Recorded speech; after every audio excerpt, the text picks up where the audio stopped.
का स्वागत है दोस्तों। इस वीडियो में हम बिहार लाइब्रेरी परीक्षा 2025 के लिए टेस्ट सीरीज का 7वां वीडियो लेकर आए हैं। ये दोस्तों वीडियो बहुत इंपॉर्टेंट है, इसलिए वीडियो को शुरू से अंत तक जरूर देखिए। और दोस्तों, आप लोगों ने पार्ट 6 नहीं देखा है तो आप लोग जाकर देख सकते हैं, लिंक डिस्क्रिप्शन में होगा। तो चलिए आज का वीडियो शुरू करते हैं।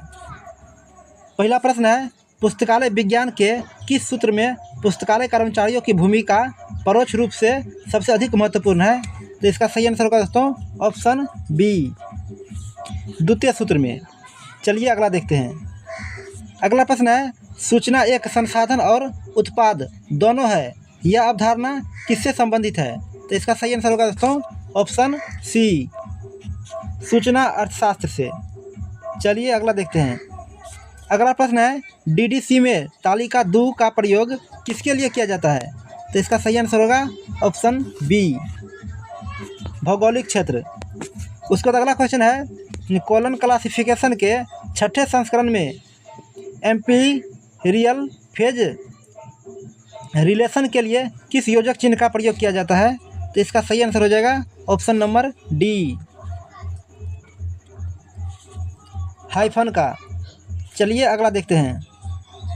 अगला प्रश्न है, यूडीसी में सामान्य सहायक सारणी किसके लिए है? तो इसका सही आंसर होगा ऑप्शन सी, प्रलेखों और भौतिक और बाह्य रूप। उसके बाद अगला क्वेश्चन है कि AACR 2 में GMD का प्रयोग कहाँ किया जाता है? तो इसका सही आंसर होगा ऑप्शन ए, मुख्य शीर्षक के तुरंत बाद कोष्टक में। उसके बाद अगला क्वेश्चन है, CCC के अनुसार यदि किसी पुस्तक का लेखक और सहयोगी दोनों हो तो मुख्य प्रविष्टि किसके अंतर्गत बनेगी? तो इसका सही आंसर हो जाएगा ऑप्शन ए, लेखक। चलिए अगला देखते हैं। अगला प्रश्न है, MARC 21 में फील्ड 300 किसके लिए होता है? इसका सही आंसर होगा दोस्तों ऑप्शन सी, भौतिक विवरण के लिए। उसके बाद अगला क्वेश्चन है कि मैनेजमेंट ग्रिड की अवधारणा किससे विकसित होती है, यानी कि किससे विकसित है? तो इसका सही आंसर होगा दोस्तों ऑप्शन ए,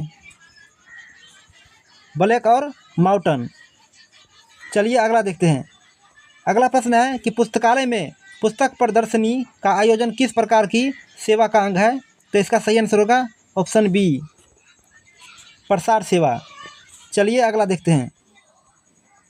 अगला प्रश्न है, भारत का कृषि पुस्तकालय किसे माना जा सकता है? तो इसका सही आंसर होगा दोस्तों ऑप्शन ए, IARI लाइब्रेरी नई दिल्ली। उसके बाद अगला क्वेश्चन है, RRRLF द्वारा गांधी कॉर्नर स्थापित करने के लिए सहायता किस योजना के अंतर्गत दी जाती है? तो इसका सही जवाब होगा option B, non matching scheme. उसके बाद अगला क्वेश्चन है कि ई ज्ञान कोश किसका एक राष्ट्रीय डिजिटल भंडार है? तो इसका सही आंसर होगा दोस्तों ऑप्शन बी, IGNOU। उसके बाद अगला क्वेश्चन है कि SIS यानी कि सोसाइटी फॉर इंफॉर्मेशन साइंस की स्थापना किस वर्ष हुई थी? तो इसका सही आंसर होगा दोस्तों ऑप्शन नंबर बी, 1975 में। उसके बाद अगला क्वेश्चन है कि सूचना पुनर्प्राप्ति की सिमेंटिक गैप का क्या अर्थ है? तो इसका सही आंसर हो जाएगा ऑप्शन बी, उपयोगकर्ता की क्वेरी की व्याख्या और सिस्टम द्वारा उसकी व्याख्या के बीच का अंतर। चलिए उसके बाद देखते हैं। अगला प्रश्न है कि एक आत्मकथा किस प्रकार का सूचना स्रोत है? तो इसका सही जवाब होगा ऑप्शन ए, प्राथमिक। अगला प्रश्न है, क्रॉकफोर्ड्स क्लेरिकल डायरेक्टरी किस देश के पादरियों की निर्देशिका है? तो इसका सही आंसर होगा दोस्तों ऑप्शन बी, UK के। उसके बाद अगला प्रश्न है, gazetteer of India Indian unions का प्रकाशन किसके द्वारा किया जाता है? तो इसका सही जवाब होगा ऑप्शन बी, प्रकाशन विभाग, सूचना और प्रसारण मंत्रालय। चलिए अगला प्रश्न है कि सोशल साइंस साइटेशन इंडेक्स का प्रकाशन कौन करता है? तो इसका सही आंसर होगा दोस्तों ऑप्शन नंबर बी, 19 का बी होगा, क्लैरिवेट एनालिटिक्स। चलिए अगला देखते हैं। अगला प्रश्न है कि सम्मेलन की कार्यवाही किस प्रकार का सूचना स्रोत है? तो इसका सही जवाब होगा ऑप्शन ए, प्राथमिक। अगला प्रश्न है कि INB यानी कि इंडियन नेशनल बिब्लियोग्राफी किस लिपि में प्रकाशित होती है? तो इसका सही जवाब होगा ऑप्शन नंबर बी, रोमन लिपि और संबंधित भारतीय 22 प्रमुख लिपियाँ। उसके बाद अगला क्वेश्चन है कि अखिल भारतीय पुस्तकालय सम्मेलन का आयोजन मुख्य रूप से किस संस्था द्वारा किया जाता है? तो इसका सही जवाब होगा ऑप्शन बी, ILA। उसके बाद अगला क्वेश्चन है यूनेस्को का यूनिसिट्स कार्यक्रम किस पर केंद्रित था? तो इसका सही आंसर होगा दोस्तों ऑप्शन नंबर ए, वैज्ञानिक और तकनीकी सूचना का अंतर्राष्ट्रीय सहयोग और विनिमय। चलिए अगला प्रश्न देखते हैं। अगला प्रश्न है IFLA द्वारा प्रकाशित गाइडलाइंस फॉर स्कूल लाइब्रेरीज का उद्देश्य क्या है? तो इसका सही आंसर होगा ऑप्शन ए, स्कूल पुस्तकालयों के लिए मानक और सर्वोत्तम प्रथाएं प्रदान करना। चलिए अगला प्रश्न है कि AGLIS किस प्रकार के पुस्तकालय पेशेवरों का संघ है? तो इसका सही जवाब होगा ऑप्शन सी, सरकारी। अगला प्रश्न है कि ई प्रिंट्स सॉफ्टवेयर किसके लिए प्रयोग किया जाता है? तो इसका सही जवाब होगा option B, open access repository बनाने और प्रबंधित करने के लिए। चलिए अगला देखते हैं। अगला प्रश्न है सोशल बुक मार्किंग साइट्स का उपयोग क्यों किया जाता है? तो इसका सही जवाब होगा ऑप्शन बी, वेब पेजों को ऑनलाइन संग्रहित, व्यवस्थित, साझा और खोजने के लिए। अगला प्रश्न है प्रॉस्की सर्वर का उपयोग पुस्तकालयों में किसके लिए किया जा सकता है? तो इसका सही जवाब होगा दोस्तों ऑप्शन नंबर बी, दूरस्थ उपयोगकर्ताओं को लाइसेंस प्राप्त इलेक्ट्रॉनिक संस्थाओं तक पहुंच प्रदान करने के लिए। उसके बाद अगला क्वेश्चन है डेटा वेयर हाउस क्या है? तो इसका सही आंसर होगा दोस्तों ऑप्शन नंबर बी, 29 का दोस्तों ऑप्शन बी होगा। ठीक है, निर्णय लेने में सहायता के लिए विभिन्न स्रोतों से एकीकृत डेटा का एक बड़ा भंडार। चलिए अगला देखते हैं। अगला प्रश्न है निम्नलिखित में से कौन राष्ट्रीय पुस्तकालयों पर मिस्र के लिए एक केंद्रीय नोडल एजेंसी है? तो इसका सही आंसर होगा दोस्तों ऑप्शन नंबर सी, 30 का होगा ऑप्शन सी, RRRLF। चलिए अगला देखते हैं।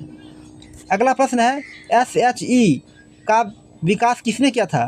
तो इसका सही जवाब हो जाएगा option B, engineering information inc. उसके बाद अगला क्वेश्चन है कि ISBD में CF का क्या अर्थ है?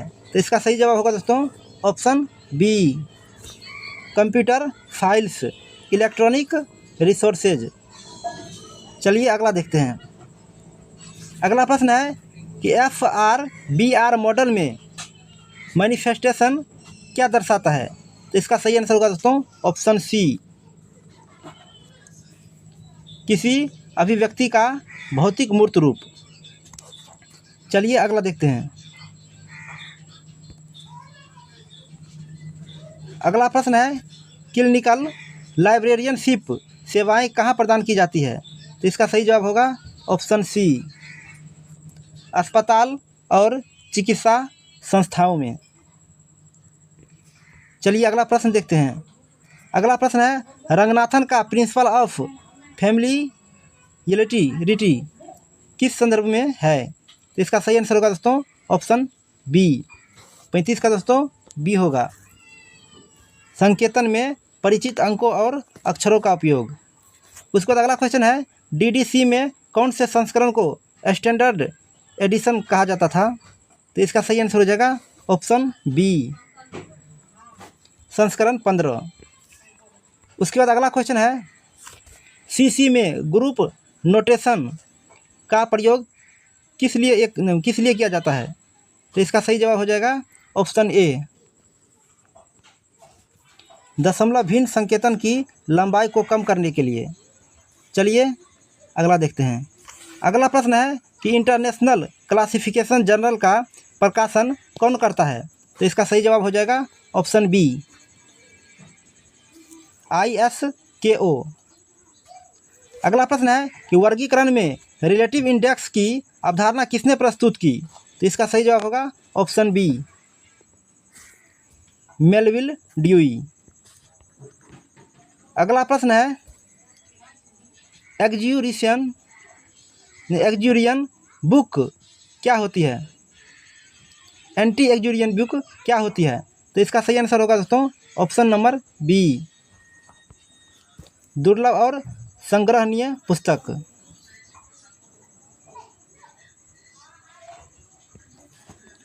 उसके बाद अगला क्वेश्चन है, पुस्तकालय परिसंचरण में रिजर्वेशन या होल्ड का क्या अर्थ है?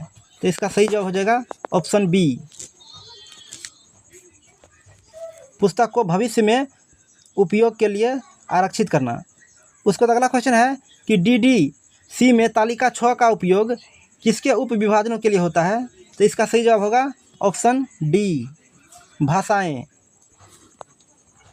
अगला प्रश्न है, जस्ट इन टाइम अवधारणा का पुस्तकालय में अनुप्रयोग हो सकता है? तो इसका सही जवाब होगा दोस्तों ऑप्शन बी, उपयोगकर्ता की आवश्यकता के समय संसाधन उपलब्ध कराने में। अगला प्रश्न है, medical literature analysis and retrieval system किसका एक कंप्यूटरीकृत प्रणाली है? तो इसका सही जवाब हो जाएगा option number B, national library of medicine का। उसके बाद अगला क्वेश्चन है कि national digital library of India को किस संस्था ने विकसित किया है? तो इसका सही जवाब होगा ऑप्शन सी, IIT खड़गपुर। अगला प्रश्न है कि सम्मेलन पत्र का प्राथमिक उद्देश्य क्या होता है? तो इसका सही जवाब हो जाएगा ऑप्शन बी, शोध के प्रारंभिक निष्कर्षों या विचारों को प्रस्तुत करना और उन पर प्रतिक्रिया प्राप्त करना। चलिए अगला देखते हैं।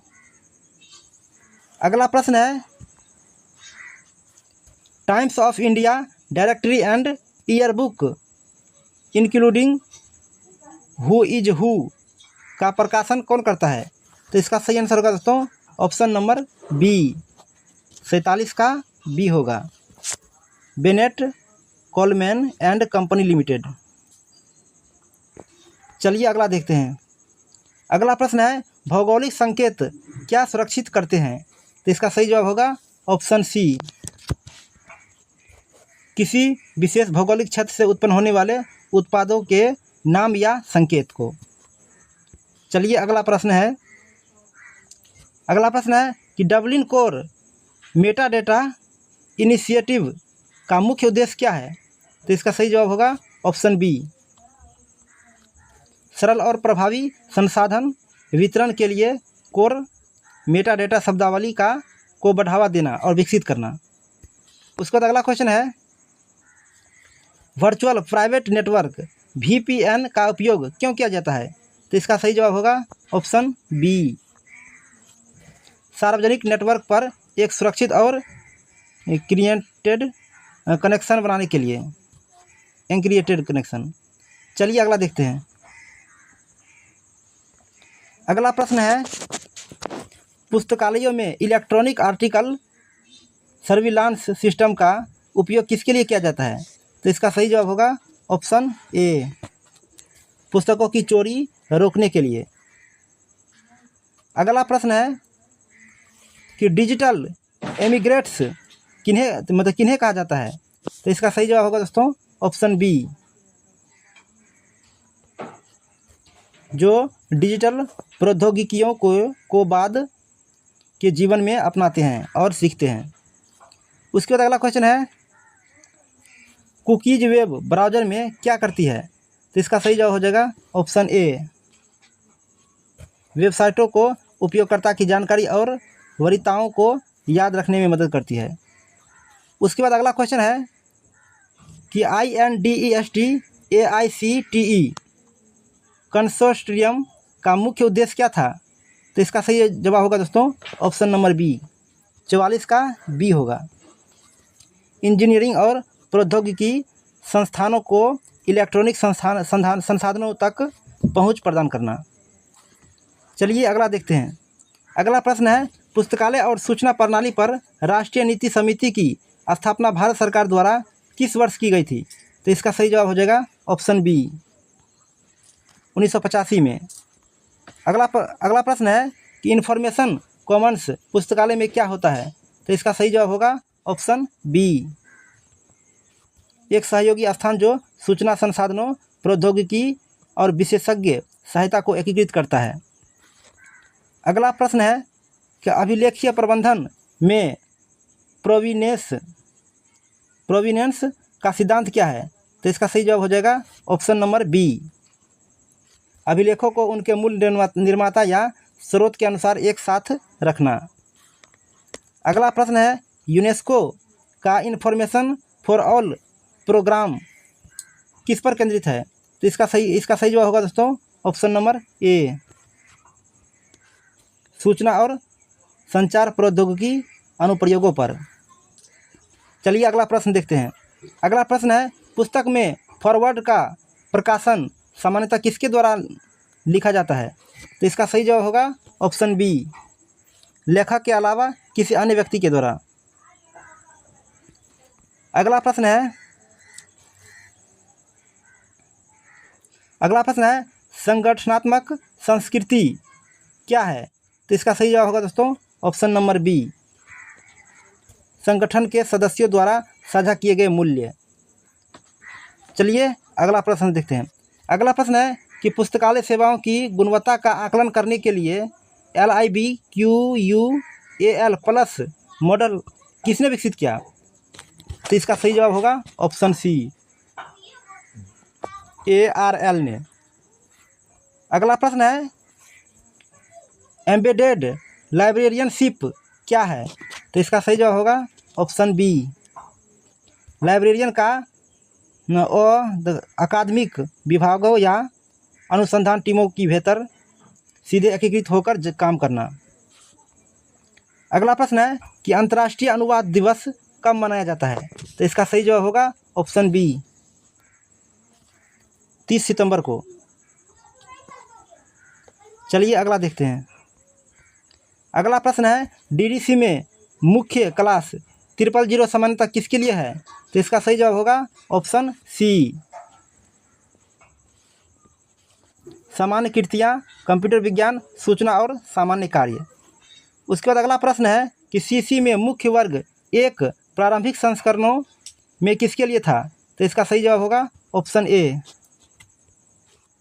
Universe of knowledge library science. अगला प्रश्न है, कटर सैनबोर्न 3 अंकीय प्रणाली किस पर आधारित है? तो इसका सही जवाब होगा ऑप्शन ए, लेखक के उपनाम पर। अगला प्रश्न है कि रिपोर्ट लिटरेचर की मुख्य विशेषता क्या है? तो इसका सही जवाब होगा ऑप्शन बी,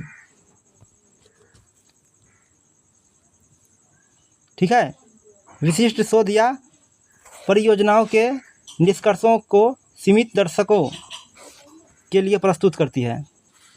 अगला प्रश्न है, counting online usage of networks electronics resources resources क्या प्रदान करता है? तो इसका सही जवाब हो जाएगा ऑप्शन ए, 68 का दोस्तों ऑप्शन ए होगा सही, इलेक्ट्रॉनिक संसाधनों के उपयोग के आंकड़ों की रिपोर्टिंग के लिए मानक, इसका सही जवाब होगा। चलिए अगला प्रश्न है कि इफ्ला जर्नल का प्रकाशक कौन है? तो इसका सही जवाब होगा ऑप्शन सी, सेज पब्लिकेशंस। उसके बाद अगला क्वेश्चन है कि नेशनल लाइब्रेरी ऑफ ऑस्ट्रेलिया कहाँ स्थित है? तो इसका सही जवाब होगा ऑप्शन सी, कैनबरा में। अगला प्रश्न है कि टोनी मॉरिसन पेपर्स जैसे अभिलेखीय संग्रह किस प्रकार के पुस्तकालय या संस्थान में पाए जाने की अधिक संभावना है? तो इसका सही जवाब हो जाएगा ऑप्शन नंबर सी, विशेष अभिलेखगार या विश्वविद्यालय के दुर्लभ पुस्तक और पांडुलिपि संग्रह। ठीक है, इसका सी हो जाएगा ऑप्शन। चलिए अगला प्रश्न है कि बुडापेस्ट ओपन एक्सेस की इनिशिएटिव किस वर्ष हुआ? तो इसका सही आंसर होगा दोस्तों ऑप्शन नंबर बी, 2002 में। ठीक है, उसके बाद अगला क्वेश्चन है कि स्क्रीन कास्टिंग का उपयोग मुख्य मतलब पुस्तकालय किस लिए कर सकते हैं? तो इसका सही जवाब हो जाएगा ऑप्शन ए, उपयोगकर्ताओं को सेवाओं का प्रशिक्षण देने के लिए। चलिए अगला प्रश्न है कि पर्सनल लर्निंग एनवायरनमेंट क्या है? तो इसका सही आंसर होगा दोस्तों ऑप्शन नंबर बी, इसका सही जवाब होगा 74 का बी। ठीक है, व्यक्तियों द्वारा अपने सीखने को प्रबंधित और नियंत्रित करने के लिए उपयोग किए जाने वाले उपकरण, समुदाय और सेवाएं। अगला प्रश्न है कि फोस्पी परियोजना किससे संबंधित है? तो इसका सही आंसर होगा ऑप्शन नंबर बी, उच्च शिक्षा में मुफ्त और ओपन सोर्स सॉफ्टवेयर का प्रचार। ठीक है, चलिए अगला प्रश्न है कि इंटरनेट ऑफ थिंग्स का पुस्तकालयों पर क्या प्रभाव पड़ सकता है? तो इसका सही आंसर हो जाएगा ऑप्शन डी, इसमें दोस्तों उपरोक्त सभी होगा। ठीक है, चलिए अगला प्रश्न है कि सूचना का अधिकार मुख्य रूप से किससे संबंधित है? तो इसका सही जवाब होगा ऑप्शन बी, सरकारी निकायों और सार्वजनिक प्राधिकरणों से जानकारी तक नागरिक की पहुंच। चलिए अगला प्रश्न है, पुस्तकालय वर्गीकरण में साहित्यिक वारंट का क्या अर्थ है? तो इसका सही जवाब होगा ऑप्शन ए, विषय का वर्गीकरण प्रकाशित साहित्य के आधार पर करना। चलिए अगला प्रश्न है, पुस्तक के पिछले कवर पर अक्सर क्या पाया जाता है? तो इसका सही जवाब होगा ऑप्शन डी, उपरोक्त सभी। आप लोग देख लीजिए। अगला प्रश्न है, पुस्तक में परिविष्ट में सामान्यतः क्या होता है? तो इसका सही आंसर होगा दोस्तों ऑप्शन बी, मुख्य पाठ के पूरक या स्पष्टीकरण के लिए अतिरिक्त सामग्री। उसके बाद अगला क्वेश्चन है कि डीडीसी में मुख्य क्लास 300 सामान्यतः किसके लिए है? तो इसका सही आंसर होगा दोस्तों ऑप्शन नंबर सी, सामाजिक विज्ञान के लिए। चलिए अगला देखते हैं। अगला प्रश्न है कि आरडीए किस कैटलॉगिंग सिद्धांत पर अधिक जोर देता है? तो इसका सही आंसर होगा दोस्तों ऑप्शन नंबर बी, उपयोगकर्ताओं के कार्यों को सुविधाजनक बनाना। अगला प्रश्न है कि पुस्तकालय के लिए आचार संहिता में सामान्यतः क्या शामिल होता है? तो इसका सही जवाब होगा ऑप्शन डी, उपरोक्त सभी होगा। अगला प्रश्न है, मैनेजमेंट इंफॉर्मेशन सिस्टम का मुख्य उद्देश्य क्या है? तो इसका सही आंसर होगा दोस्तों ऑप्शन बी, प्रबंधन को निर्णय लेने में सहायता के लिए समय पर और सटीक जानकारी प्रदान करना। उसके बाद अगला क्वेश्चन है कि library buildings planning and design पुस्तक के लेखक कौन थे? तो इसका सही जवाब होगा ऑप्शन ए, पी.एन. कौला। उसके बाद अगला क्वेश्चन है, केंद्रीय सचिवालय पुस्तकालय नई दिल्ली किस मंत्रालय के अधीन है? तो इसका सही जवाब होगा दोस्तों ऑप्शन सी, संस्कृति मंत्रालय। उसके बाद अगला क्वेश्चन है, वेब ऑफ साइंस किसका एक उत्पाद है? तो इसका सही जवाब हो जाएगा ऑप्शन बी,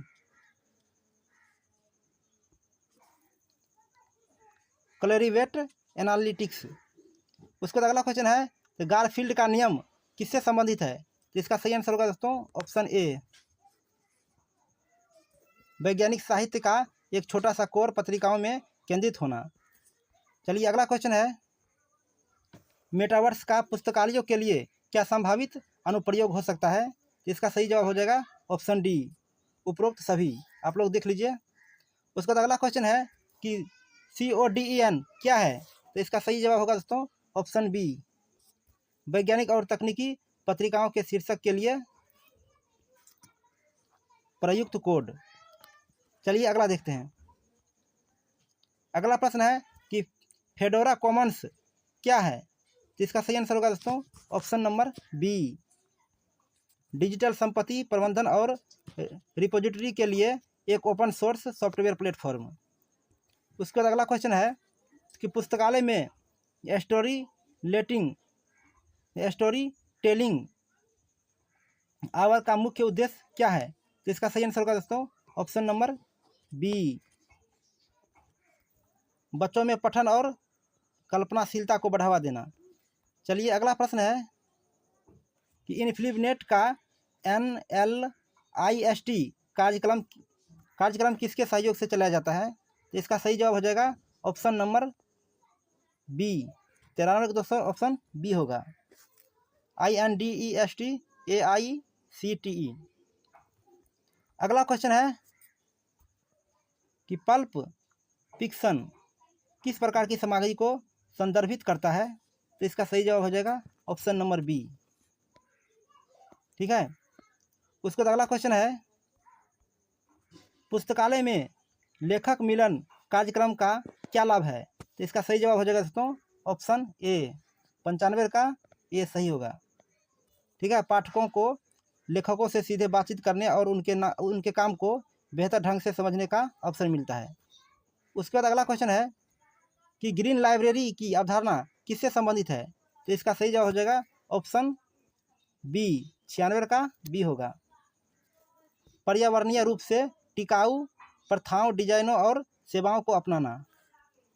उसके बाद अगला क्वेश्चन है कि ACRL के फ्रेमवर्क फॉर इंफॉर्मेशन लिटरेसी में कितने फ्रेम यानी कि कोर कॉन्सेप्ट है? तो इसका सही आंसर होगा दोस्तों ऑप्शन नंबर सी 6। अगला क्वेश्चन है कि library of Congress subject headings का पहला संस्करण किस नाम से प्रकाशित हुआ था? तो इसका सही जवाब होगा option A. Subject headings use in the dictionary catalogues of the library of Congress. चलिए अगला देखते हैं। अगला प्रश्न है कि open government data platform Bharat में किसके द्वारा प्रतिबंधित है? तो इसका सही जवाब हो जाएगा ऑप्शन ए NIC के द्वारा।